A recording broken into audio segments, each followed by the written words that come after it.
बोलो। राधे राधे सभी को। आप सभी का स्वागत है मेरे YouTube चैनल पे। आज हम बात करेंगे 12th क्लास के पॉलिटिकल साइंस की। जैसा कि आप सभी को पता है बोर्ड के एग्ज़ाम आने वाले हैं, तो धीरे धीरे हम अपने इस चैनल के माध्यम से मैं आप लोगों को पॉलिटिकल साइंस के पेपर की तैयारी कराऊंगी। आज हम बात करते हैं सेक्शन ए का, जो कि होता है मल्टीपल चॉइस का। मल्टीपल चॉइस में हमारे 12 नंबर के क्वेश्चंस आते हैं। पहला क्वेश्चन है हमारा, the end of bipolarity in international politics led to an increase in. Options देखते हैं। Proxy war between super powers, arms races between super powers. Next option आ जाता है मल्टीलेटरल डिप्लोमेसी एंड कॉपरेशन। उसके बाद नेक्स्ट लास्ट ऑप्शन आता है bipolarity in international politics. इसका सही जवाब होगा मल्टीलेटरल डिप्लोमेसी एंड कॉरपोरेशन। अब जवाब क्वेश्चन ये उठता है कि यही आंसर सही क्यों है, तो हम सभी को एनालिसिस करते हैं सारे ऑप्शंस को। सबसे पहले आप देखिए, arm races between two super power. आप सभी को पता होना चाहिए कि ये आफ्टर कोल्ड वॉर है। जब हमारा कोल्ड वॉर खत्म हो गया था तो उस समय आर्म रेसेस को तो ये बढ़ावा देगा ही नहीं, क्योंकि एंड ऑफ बाइपोलैरिटी आ गई। इसका मतलब सुपर पावर में तो हमारी दो पावर थी ना, यूएस और यूएसएसआर, तो हमारा ये ऑप्शन गलत हो जाता है।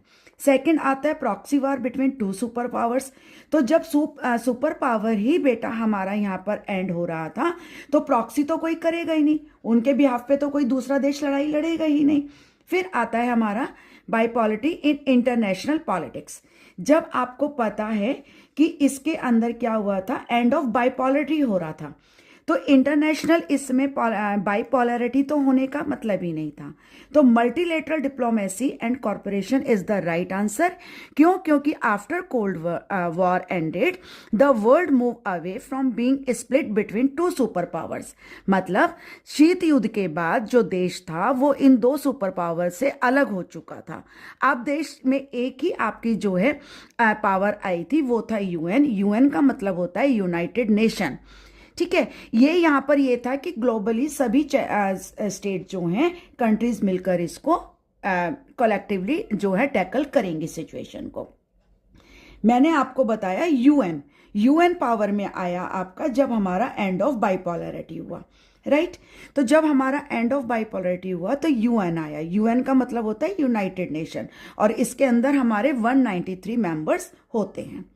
Now come to the second question. Agenda 21 is related to which one of the following?